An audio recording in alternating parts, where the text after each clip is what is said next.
Hey guys, welcome back to the channel, and for the next film that I'm reviewing tonight is Superman 2 from 1980.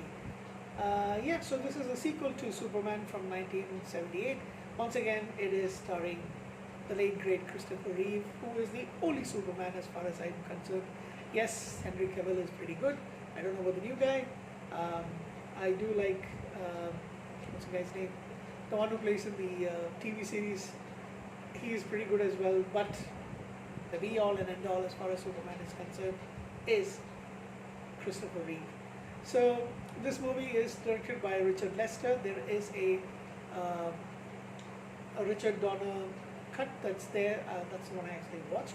But the theatrical release is by Richard Lester, written by Mario Puzo and David and Leslie Newman, from a story that Mario Puzo wrote for DC Comics Superman. And it is the second installment in the original Superman film series. It's a sequel to 1978 Superman, like I mentioned. And you have Christopher Reeve coming back as Clark Kent, Jor-El, Superman. You also have Margot Kidder returning as Lois Lane. You have Gene Hackman returning as, oh my god, Lex Luthor. Oh, Jesus Christ. Why did I blank on Lex Luthor?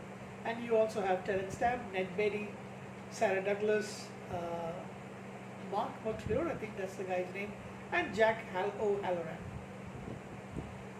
So basically, you see in the first film, General Zod and his comrades being banished into the prison of the Phantom Zone. Zod is seeking revenge. So a meteor or something like strikes the Phantom Zone. It breaks that device, the Phantom Zone, freeing them, and then they head towards Earth. It's actually destroyed by a hydrogen bomb thrown from Earth by Superman. They are freed, and when they land on Earth, they get their superpowers as well because of the yellow light of the sun. They first land on the moon. They start beating up the astronauts, and then they come towards Earth. They go to this town, and they show off their skills and destroy a lot of things. The military tries to attack them, but they're all destroyed, and they make them the general who's leading the charge to to basically kneel in front of him. Then they go to the White House and force the President of the United States to surrender, and then they all say that they want Superman to help them. Lex Luthor, sensing an opportunity, of course, comes there, and he tells them that he will take them and deliver Superman to them. So where's Superman during all this? So where's Clark Kent? Kal-El, sorry, not Jor-El. Kal-El during all this. So Clark Kent and Lois Lane were actually sent under the guise of being newlyweds to Niagara Falls for a story that they're about to write. But Lois suspects Clark is Superman. She puts two and two together. She intensely jumps out of the window, and he's able to save her without anybody noticing. But in Niagara Falls, she again tries to jump, but again he's able to save her. Finally, when he trips and falls into the fireplace, noticing that his hand is unscathed, she realizes that he's actually Superman. He agrees, and then he says that he's going. He takes her to the Fortress of Solitude. He shows her his real identity, and then, of course, they make love. And then he decides he wants to be with her full time. So he tells the device that he is able to connect to his father. He says he tells his dad that he is wanting to become, he doesn't want to be a superhero anymore. So he uses a red Kryptonian sunlight in a crystal chamber, takes off his powers, and becomes like a regular human. They then leave and return. While they're getting back, there's this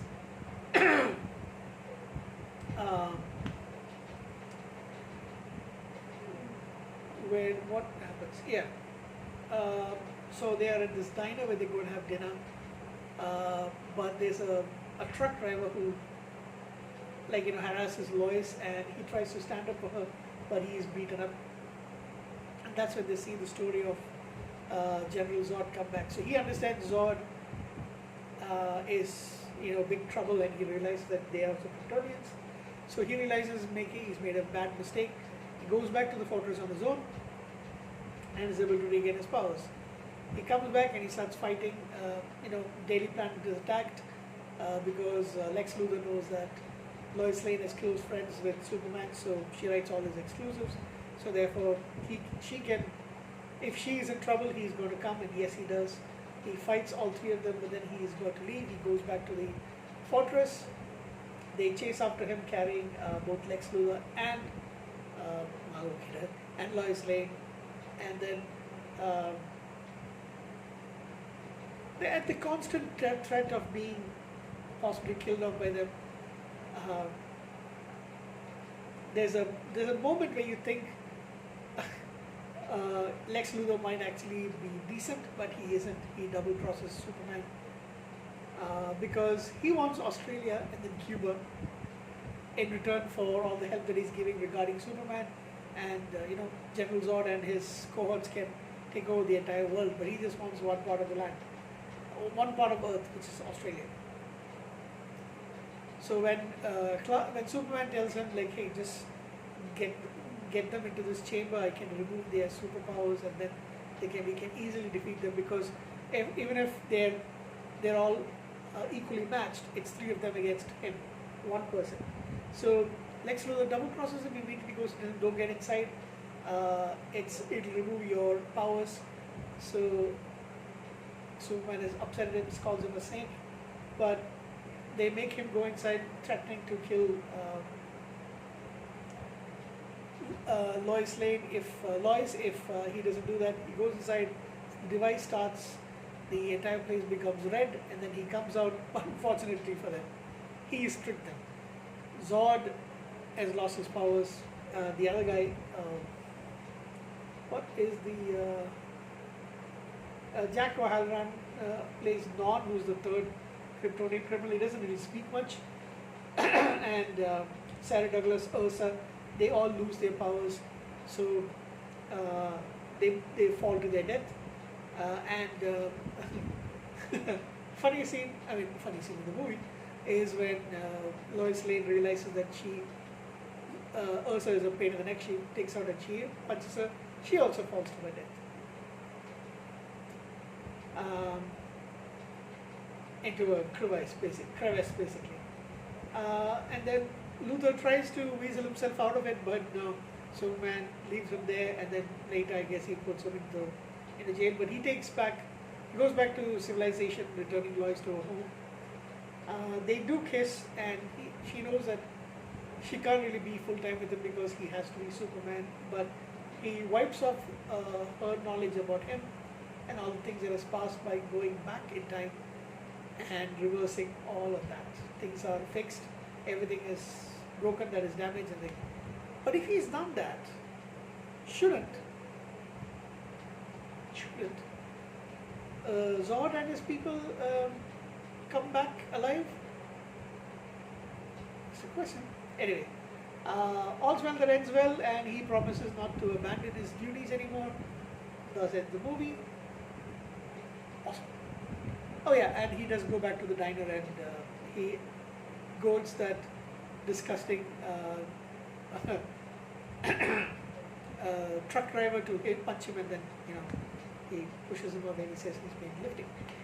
So made on a budget of 54 million. The movie made 119.4 million at the box office. I don't know what's going to be in current times. And like I mentioned, I think this is my favorite of the 4 films, starring Christopher Reeve, because I think this is much more entertaining and fun to watch. I don't remember how much I gave the first film, but I think I want to give this movie a 9 out of 10. It really is that good. It's really a lot of fun to watch as well. And I know it's been ages, but Margot Kidder really did break my heart in this book. Every time I see it, yeah, she was pretty sweet back then. Critical response. For me, it actually exceeds. I don't know how many people agree with me. I would give it a 9 out of 10. So, that's it. My review of Superman 2. Catch you again pretty soon. Good night.